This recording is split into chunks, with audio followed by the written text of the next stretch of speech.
قال اللہ تعالی یسقون من رحیق المختوم القرآن الرحیق المختوم رابطہ عالم اسلامی مکہ مکرمہ کے زیر اہتمام منعقدہ سیرت النبی صلی اللہ علیہ وسلم کے عالمی مقابلے میں اول آنے والی کتاب کا اردو ترجمہ و تصنیف مولانا صفی الرحمن مبارک پوری۔ حضرت خباب بن ارت کا ارشاد ہے کہ ایک بار میں خدمت نبوی صلی اللہ علیہ وسلم میں حاضر ہوا۔ آپ صلی اللہ علیہ وسلم کعبہ کے سائے میں ایک چادر کو تکیہ بنائے تشریف فرما تھے۔ اس وقت ہم مشرکین کے ہاتھوں سختی سے دوچار تھے۔ میں نے کہا کیوں نہ آپ صلی اللہ علیہ وسلم اللہ سے دعا فرمائیں۔ یہ سن کر آپ صلی اللہ علیہ وسلم اٹھ بیٹھے۔ آپ صلی اللہ علیہ وسلم کا چہرہ سرخ ہو گیا اور آپ صلی اللہ علیہ وسلم نے فرمایا، جو لوگ تم سے پہلے تھے ان کی ہڈیوں تک گوشت اور اعصاب میں لوہے کی کنگھیاں کر دی جاتی تھیں، لیکن یہ سختی بھی انہیں دین سے باز نہ رکھتی تھی۔ پھر آپ صلی اللہ علیہ وسلم نے فرمایا، اللہ اس امر کو یعنی دین کو مکمل کر کے رہے گا یہاں تک کہ سوار صنعاء سے حضر الموت تک جائے گا اور اسے اللہ کے سوا کسی کا خوف نہ ہوگا، البتہ بکری پر بھیڑیے کا خوف ہوگا۔ ایک روایت میں اتنا اور بھی ہے کہ تم لوگ جلدی کر رہے ہو۔ یاد رہے کہ یہ بشارتیں کچھ ڈھکی چھپی نہ تھیں بلکہ معروف و مشہور تھیں، اور مسلمانوں ہی کی طرح کفار بھی ان سے واقف تھے۔ چنانچہ جب اسود بن مطلب اور اس کے رفقا صحابہ کرام رضی اللہ عنہم اجمعین کو دیکھتے تو تانا زنی کرتے ہوئے آپس میں کہتے کہ لیجئے آپ کے پاس روئے زمین کے بادشاہ آ گئے ہیں، یہ جلد ہی شاہان کیسر و کسریٰ کو مغلوب کر دیں گے۔ اس کے بعد وہ سیٹیاں اور تالیاں بجاتے۔ بہرحال صحابہ کرام رضی اللہ عنہم اجمعین کے خلاف اس وقت ظلم و ستم اور مصائب و آلام کا جو ہماگیر طوفان برپا تھا، اس کی حیثیت حصول جنت کی ان یقینی امیدوں اور تابناک و پروقار مستقبل کی ان بشارتوں کے مقابل اس بادل سے زیادہ نہ تھی جو ہوا کے ایک ہی جھٹکے سے بکھر کر تحلیل ہو جاتا ہے۔ علاوہ ازیں رسول اللہ صلی اللہ علیہ وسلم اہل ایمان کو ایمانی مرغوبات کے ذریعے مسلسل روحانی غذا فراہم کر رہے تھے، تعلیم کتاب و حکمت کے ذریعے ان کے نفوس کا تزکیہ فرما رہے تھے، نہایت دقیق اور گہری تربیت دے رہے تھے، اور روح کی بلندی، قلب کی صفائی، اخلاق کی پاکیزگی، مادیات کے غلبے سے آزادی، شہوات کی مقاومت اور رب السماوات والارض کی کشش کے مقامات کی جانب ان کے نفوس قدسیہ کی نادرہ روزگار نمونہ بن گئے تھے۔ تیسرا مرحلہ، بیرون مکہ دعوت اسلام۔ رسول اللہ صلی اللہ علیہ وسلم طائف میں شوال 10 نبوت اواخر مئی یا اوائل جون 619 عیسوی میں نبی صلی اللہ علیہ وسلم طائف تشریف لے گئے۔ یہ مکہ سے تقریباً 60 میل دور ہے۔ آپ صلی اللہ علیہ وسلم نے یہ مسافت آتے جاتے پیدل طے فرمائی۔ آپ صلی اللہ علیہ وسلم کے ہمراہ آپ صلی اللہ علیہ وسلم کے آزاد کردہ غلام حضرت زید بن حارثہ رضی اللہ عنہ تھے۔ راستے میں جس قبیلے سے گزر ہوتا اسے اسلام کی دعوت دیتے، لیکن کسی نے بھی یہ دعوت قبول نہ کی۔ جب طائف پہنچے تو قبیلہ ثقیف کے 3 سرداروں کے پاس تشریف لے گئے جو آپس میں بھائی تھے اور جن کے نام یہ تھے عبد یالیل، مسعود اور حبیب۔ ان تینوں کے والد کا نام عمر بن عمیر ثقفی تھا۔ آپ صلی اللہ علیہ وسلم نے ان کے پاس بیٹھنے کے بعد انہیں اللہ کی اطاعت اور اسلام کی مدد کی دعوت دی۔ جواب میں ایک نے کہا کہ وہ کعبے کا پردہ پھاڑے اگر اللہ نے تمہیں رسول بنایا ہو۔ دوسرے نے کہا کیا اللہ کو تمہارے علاوہ کوئی اور نہ ملا؟ تیسرے نے کہا میں تم سے ہرگز بات نہ کروں گا، اگر تم واقعی پیغمبر ہو تو تمہاری بات رد کرنا میرے لیے انتہائی خطرناک ہے، اور اگر تم نے اللہ پر جھوٹ گھڑ رکھا ہے تو پھر مجھے تم سے بات کرنی ہی نہیں چاہیے۔ یہ جواب سن کر آپ صلی اللہ علیہ وسلم وہاں سے اٹھ کھڑے ہوئے اور صرف اتنا فرمایا، تم لوگوں نے جو کچھ کیا ہے بہرحال اسے پس پردہ ہی رکھنا۔ رسول اللہ صلی اللہ علیہ وسلم نے طائف میں 10 دن قیام فرمایا۔ اس دوران آپ صلی اللہ علیہ وسلم ان کے ایک ایک سردار کے پاس تشریف لے گئے اور ہر ایک سے گفتگو کی، لیکن سب کا ایک ہی جواب تھا کہ تم ہمارے شہر سے نکل جاؤ، بلکہ انہوں نے اپنے اوباشوں کو شے دے دی۔ چنانچہ جب آپ صلی اللہ علیہ وسلم نے واپسی کا قصد فرمایا تو یہ اوباش گالیاں دیتے، تالیاں پیٹتے اور شور مچاتے آپ صلی اللہ علیہ وسلم کے پیچھے لگ گئے، اور دیکھتے دیکھتے اتنی بھیڑ جمع ہو گئی کہ آپ صلی اللہ علیہ وسلم کے راستے کے دونوں جانب لائن لگ گئی۔ پھر گالیوں اور بدزبانیوں کے ساتھ ساتھ پتھر بھی چلنے لگے، جس سے آپ صلی اللہ علیہ وسلم کی ایڑی پر اتنے زخم آئے کہ دونوں جوتے خون سے تربتر ہو گئے۔ ادھر حضرت زید بن حارثہ رضی اللہ عنہ ڈھال بن کر چلتے ہوئے پتھروں کو روک رہے تھے، جس سے ان کے سر میں کئی جگہ چوٹ آئی۔ بدماشوں نے یہ سلسلہ برابر جاری رکھا، یہاں تک کہ آپ صلی اللہ علیہ وسلم کو عتبہ اور شیبہ ابنائے ربیعہ کے ایک باغ میں پناہ لینے پر مجبور کر دیا۔ یہ باغ طائف سے 3 میل کے فاصلے پر واقع تھا۔ جب آپ صلی اللہ علیہ وسلم نے یہاں پناہ لی تو بھیڑ واپس چلی گئی، اور آپ صلی اللہ علیہ وسلم ایک دیوار سے ٹیک لگا کر انگور کی بیل کے سائے میں بیٹھ گئے۔ قدرے اطمینان ہوا تو دعا فرمائی، جو دعائے مستضعفین کے نام سے مشہور ہے۔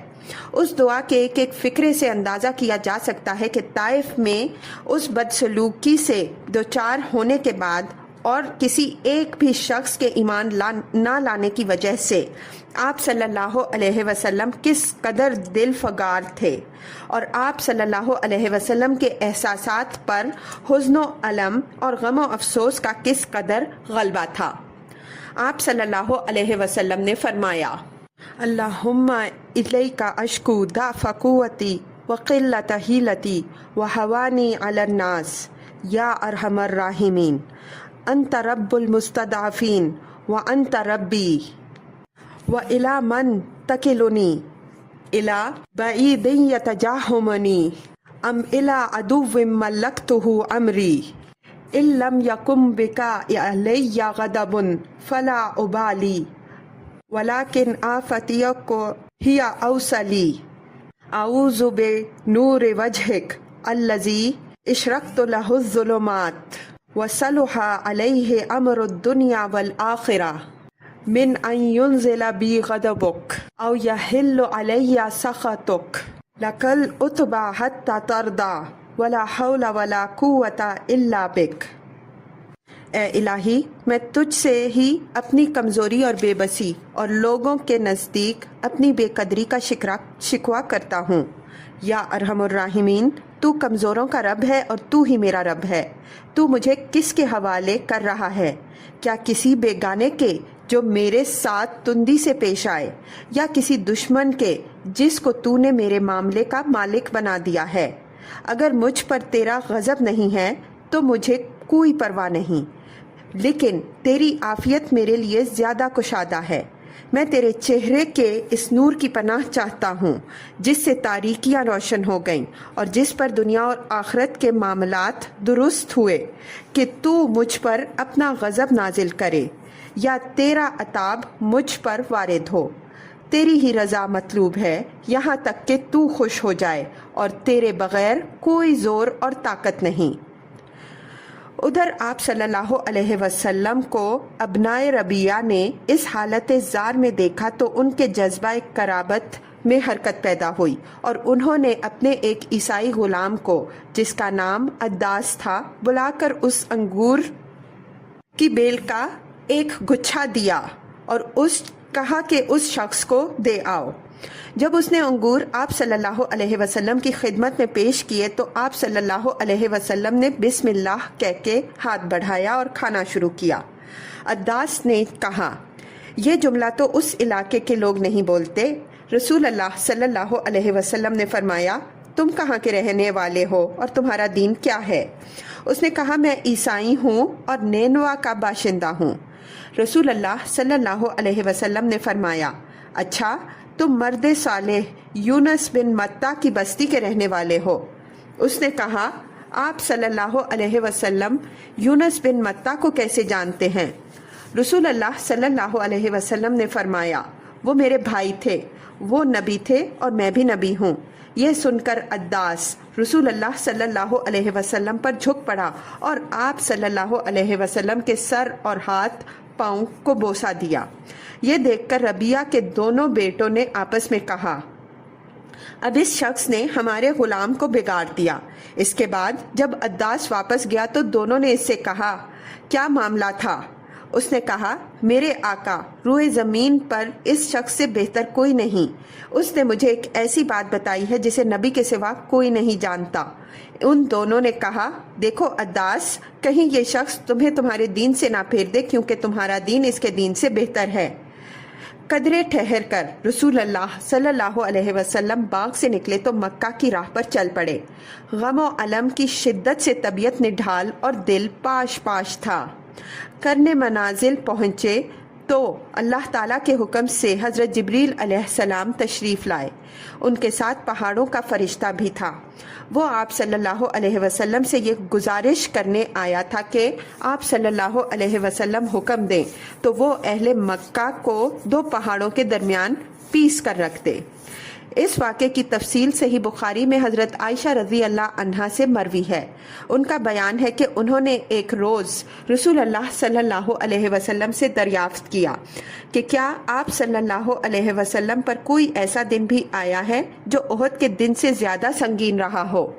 آپ صلی اللہ علیہ وسلم نے فرمایا ہاں، تمہاری قوم سے مجھے جن جن مصائب کا سامنا کرنا پڑا ان میں سب سے سنگین مصیبت وہ تھی جس سے میں گھاٹی کے دن دوچار ہوا، جب میں نے اپنے آپ کو عبد یالیل بن عبد کلال کے صاحبزادے پر پیش کیا، مگر اس نے میری بات منظور نہ کی تو میں غم و علم سے نڈھال اپنے رخ پر چل پڑا اور مجھے قرن ثعلب پہنچ ہی کر افاقہ ہوا۔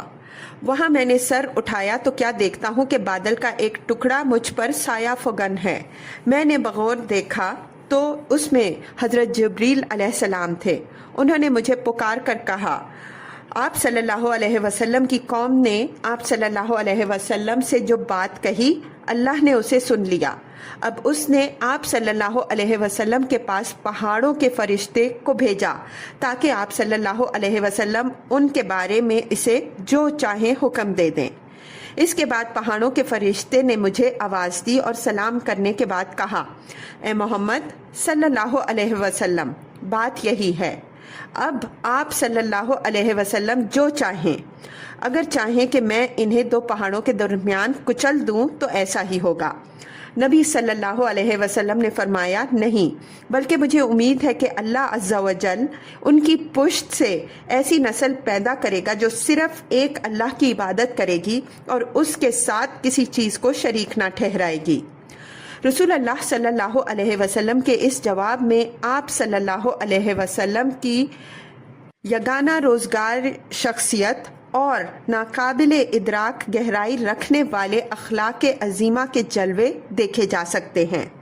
بہرحال اب 7 آسمانوں کے اوپر سے آنے والی اس غیبی مدد کی وجہ سے آپ صلی اللہ علیہ وسلم کا دل مطمئن ہو گیا اور غم و علم کے بادل چھٹ گئے۔ چنانچہ آپ صلی اللہ علیہ وسلم نے مکہ کی راہ پر مزید پیش قدمی فرمائی اور وادی نخلہ میں جا کر فروکش ہوئے۔ یہاں 2 جگہیں قیام کے لائق ہیں، ایک اسیل الکبیر اور دوسرے زمیاں، کیونکہ دونوں ہی جگہ پانی اور شادابی موجود ہے، لیکن کسی ماخذ سے یہ پتہ نہیں چل سکا کہ آپ صلی اللہ علیہ وسلم نے ان میں سے کس جگہ قیام فرمایا تھا۔ وادی نخلہ میں آپ صلی اللہ علیہ وسلم کا قیام چند دن رہا۔ اس دوران اللہ تعالیٰ نے آپ صلی اللہ علیہ وسلم کے پاس جنوں کی ایک جماعت بھیجی جس کا ذکر قرآن مجید میں 2 جگہ آیا ہے، ایک سورہ احقاف میں اور دوسرے سورہ جن میں۔ سورہ احقاف کی آیات یہ ہیں وَإِذْ صَرَفْنَا إِلَيْكَ نَفَرًا مِّنَ الْجِنِّ يَسْتَمِعُونَ الْقُرْآنَ فَلَمَّا حَضَرُوهُ قَالُوا أَنصِتُوا فَلَمَّا قُضِيَ وَلَّوْا إِلَىٰ قَوْمِهِمْ مُنذِرِينَ۔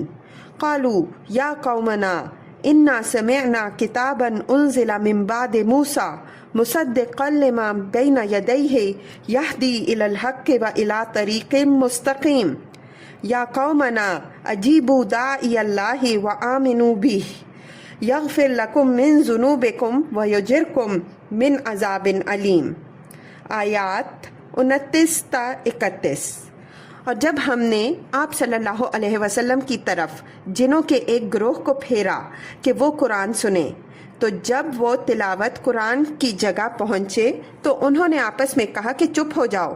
پھر جب اس کی تلاوت پوری کی جا چکی تو وہ اپنی قوم کی طرف عذاب الہی کے ڈرانے والے بن کر پلٹے۔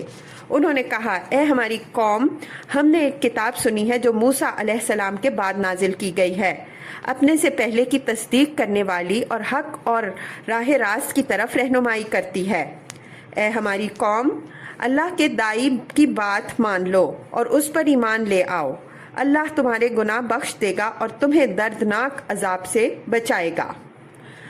سورہ جن کی آیات یہ ہیں: قل اوحی الی انہ استمع نفر من الجن فقالوا انا سمعنا قرآنا عجبا یہدی الی الرشد فآمنا بہ ولن نشرک بربنا احدا۔ آیات 1 تا 2۔ آپ کہہ دیں، میری طرف یہ وحی کی گئی ہے کہ جنوں کی ایک جماعت نے قرآن سنا اور باہم کہا کہ ہم نے ایک عجیب قرآن سنا جو راہ راست کی طرف رہنمائی کرتا ہے، ہم اس پر ایمان لائے اور ہم اپنے رب کے ساتھ کسی کو ہرگز شریک نہیں ٹھہرا سکتے۔ 15ویں آیت تک۔ یہ آیات جو اس واقعے کے بیان کے سلسلے میں نازل ہوئیں، ان کے سیاق و سباق سے معلوم ہوتا ہے کہ نبی صلی اللہ علیہ وسلم کو ابتداً جنوں کی اس جماعت کی آمد کا علم نہ ہو سکا تھا، بلکہ جب ان آیات کے ذریعے اللہ تعالیٰ کی طرف سے آپ صلی اللہ علیہ وسلم کو اطلاع دی گئی تب آپ صلی اللہ علیہ وسلم واقف ہو سکے۔ یہ بھی معلوم ہوتا ہے کہ جنوں کی یہ پہلی آمد تھی، اور احادیث سے پتہ چلتا ہے کہ اس کے بعد ان کی آمد و رفت ہوتی رہی۔ جنوں کی آمد اور قبول اسلام کا واقعات در حقیقت اللہ تعالیٰ کی جانب سے دوسری مدد تھی جو اس نے اپنے غیب مکنون کے خزانے سے اپنے اس لشکر کے ذریعے فرمائی تھی جس کا علم اللہ کے سوا کسی کو نہیں۔ پھر اس واقعے کے تعلق سے جو آیت نازل ہوئیں ان کے بیچ میں نبی صلی اللہ علیہ وسلم کی دعوت کی کامیابی کی بشارتیں بھی ہیں اور اس بات کی وضاحت بھی کہ کائنات کی کوئی بھی طاقت اس دعوت کی کامیابی کی راہ میں حائل نہیں ہو سکتی۔ چنانچہ ارشاد ہے: وَمَن لَّمْ يُجِبْ دَاعِيَ اللَّهِ فَلَيْسَ بِمُعْجِزٍ فِي الْأَرْضِ وَلَيْسَ لَهُ مِن دُونِهِ أَوْلِيَاءُ أُولَٰئِكَ فِي ضَلَالٍ مُّبِينٍ۔ سورہ احقاف آیت 32۔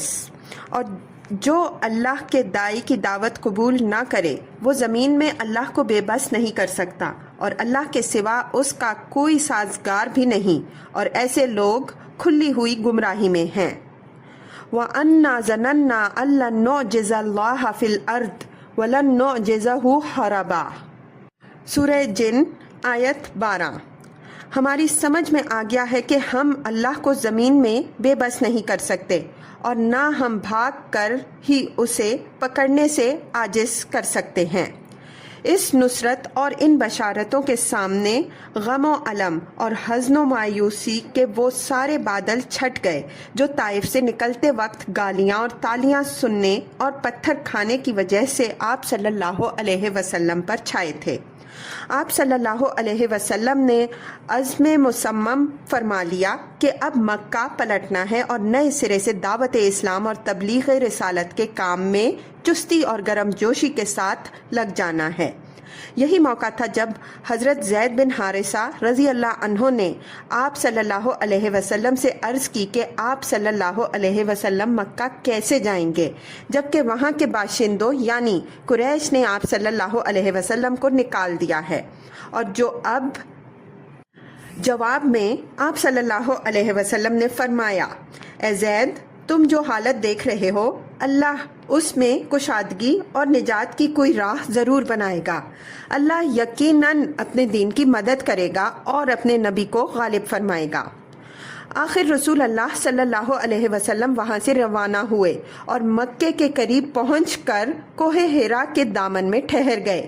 پھر خزاعہ کے ایک آدمی کے ذریعے اخنس بن شریک کو یہ پیغام بھیجا کہ وہ آپ صلی اللہ علیہ وسلم کو پناہ دے دے، مگر اخنس نے یہ کہہ کر معذرت کر لی کہ میں حلیف ہوں اور حلیف پناہ دینے کا اختیار نہیں رکھتا۔ اس کے بعد آپ صلی اللہ علیہ وسلم نے سہیل بن عمر کے پاس یہی پیغام بھیجا، مگر اس نے بھی یہ کہہ کر معذرت کر لی کہ بنی عامر کی دی ہوئی پناہ بنو کعب پر لاگو نہیں ہوتی۔ اس کے بعد آپ صلی اللہ علیہ وسلم نے مطعم بن عدی کے پاس پیغام بھیجا۔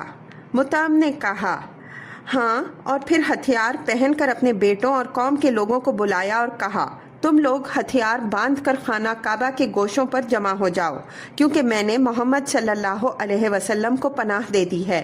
اس کے بعد مطعم نے رسول اللہ صلی اللہ علیہ وسلم کے پاس پیغام بھیجا کہ مکے کے اندر آ جائیں۔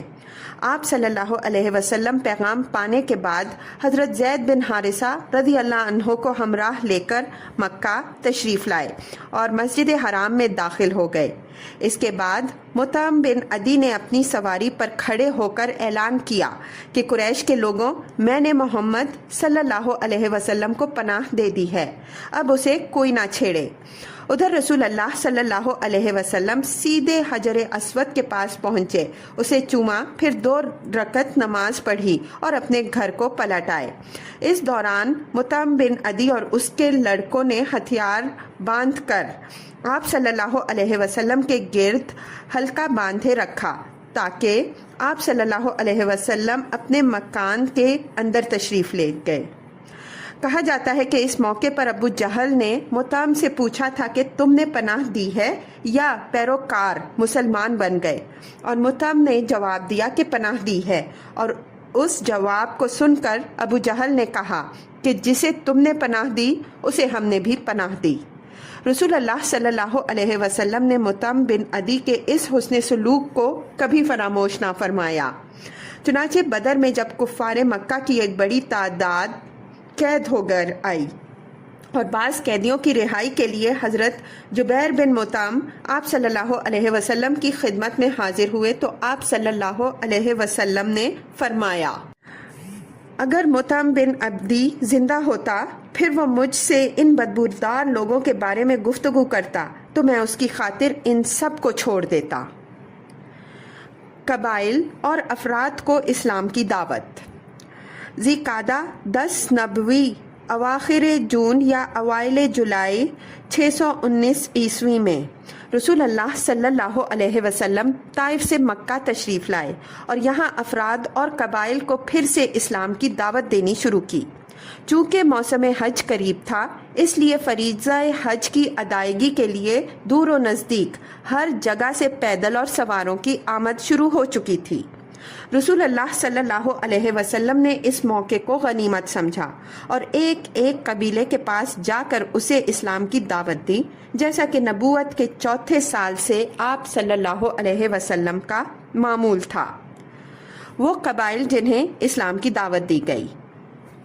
امام زہری رضی اللہ عنہ فرماتے ہیں کہ جن قبائل کے پاس رسول اللہ صلی اللہ علیہ وسلم تشریف لے گئے اور انہیں اسلام کی دعوت دیتے ہوئے اپنے آپ کو ان پر پیش کیا، ان میں سے حسب ذیل قبیلوں کے نام ہمیں بتائے گئے ہیں: بنو عامر بن صعصع، محارب بن خصفہ، فزارہ، غسان، مرہ، حنفہ، سلیم، ابس، بنو نظر، بنو بکا، کلب، حارث بن کعب، عزرا، خزارمہ، لیکن ان میں سے کسی نے بھی اسلام قبول نہ کیا۔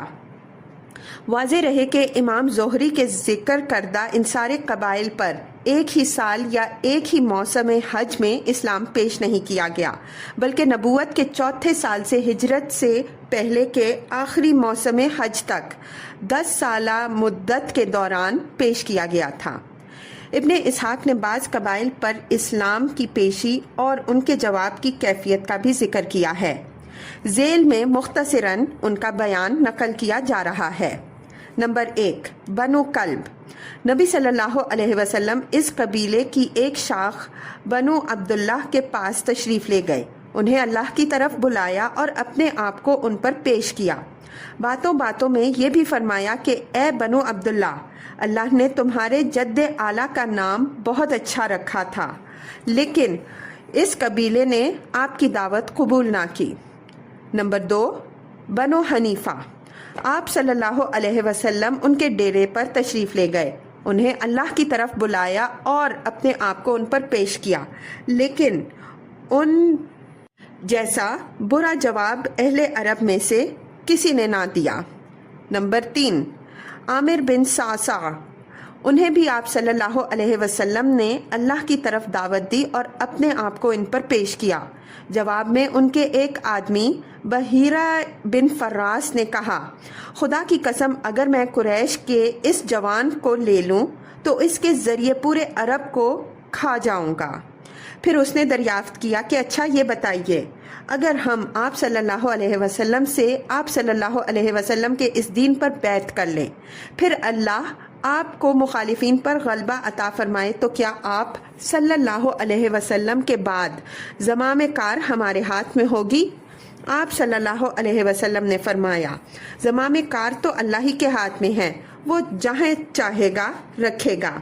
اس پر اس شخص نے کہا، خوب، آپ صلی اللہ علیہ وسلم کی حفاظت میں تو ہمارا سینہ اہل عرب کے نشانے پر رہے، لیکن جب اللہ آپ صلی اللہ علیہ وسلم کو غلبہ فرمائے تو زمام کار کسی اور کے ہاتھ میں ہو۔ ہمیں آپ صلی اللہ علیہ وسلم کے دین کی ضرورت نہیں۔ غرض انہوں نے انکار کر دیا۔ اس کے بعد قبیلہ بنو عامر اپنے علاقے میں واپس گیا تو اپنے ایک بوڑھے آدمی کو جو کبر سنی کے باعث حج میں شریک نہ ہو سکا تھا سارا ماجرا سنایا اور بتایا کہ ہمارے پاس قبیلہ قریش کے خاندان بنو عبد المطلب کا ایک جوان آیا تھا جس کا خیال تھا کہ وہ نبی ہے۔ اس نے ہمیں دعوت دی کہ ہم اس کی حفاظت کریں، اس کا ساتھ دیں اور اپنے علاقے میں لے آئیں۔ یہ سن کر اس بڈھے نے دونوں ہاتھوں سے سر تھام لیا اور بولا، اے بنو عامر، کیا اب اس کی تلافی کی کوئی سبیل ہے؟ اور کیا از دست رفتہ کو ڈھونڈا جا سکتا ہے؟ اس ذات کی قسم جس کے ہاتھ میں فلاں کی جان ہے، کسی اسماعیلی نے کبھی اس نبوت کا جھوٹا دعویٰ نہیں کیا۔ یقیناً یہ حق ہے۔ آخر تمہاری عقل کہاں چلی گئی تھی؟ ایمان کی شعائیں مکے سے باہر۔ جس طرح رسول اللہ صلی اللہ علیہ وسلم نے قبائل اور وفود پر اسلام پیش کیا، اسی طرح افراد اور اشخاص کو بھی اسلام کی دعوت دی اور بعض نے اچھا جواب بھی دیا۔ پھر اس موسم حج کے کچھ ہی عرصے بعد کئی افراد نے اسلام قبول کیا۔ ذیل میں ان کی ایک مختصر رودات پیش کی جا رہی ہے۔ نمبر 1، سوید بن صامت رضی اللہ عنہ۔ یہ شاعر تھے، گہری سوجھ بوجھ کے حامل اور یثرب کے باشندے۔ ان کی پختگی، شعر گوئی اور شرف و نسب کی وجہ سے ان کی قوم نے انہیں کامل کا خطاب دے رکھا تھا۔ یہ حج یا عمرے کے لیے مکہ تشریف لے گئے۔ رسول اللہ صلی اللہ علیہ وسلم نے انہیں اسلام کی دعوت دی۔ کہنے لگے، غالباً آپ صلی اللہ علیہ وسلم کے پاس جو کچھ ہے وہ ویسا ہی ہے جیسا میرے پاس ہے۔ رسول اللہ صلی اللہ علیہ وسلم نے فرمایا، تمہارے پاس کیا ہے؟ سوید نے کہا، حکمت لقمان۔ آپ صلی اللہ علیہ وسلم نے کہا، پیش کرو۔ انہوں نے پیش کیا۔ آپ صلی اللہ علیہ وسلم نے فرمایا، یہ کلام یقیناً اچھا ہے، لیکن میرے پاس جو کچھ ہے وہ اس سے بھی اچھا ہے۔ وہ قرآن ہے جو اللہ تعالیٰ نے مجھ پر نازل کیا ہے، وہ ہدایت اور نور ہے۔ اس کے بعد رسول اللہ صلی اللہ علیہ وسلم نے انہیں قرآن پڑھ کر سنایا اور اسلام کی دعوت دی۔ انہوں نے اسلام قبول کر لیا اور بولے، یہ تو بہت ہی اچھا کلام ہے۔ اس کے بعد وہ مدینہ پلٹ کر آئے ہی تھے کہ جنگ بعاث چھڑ گئی اور اسی میں قتل کر دیے گئے۔ انہوں نے 11 نبوی کے آغاز میں اسلام قبول کیا تھا۔ نمبر 2،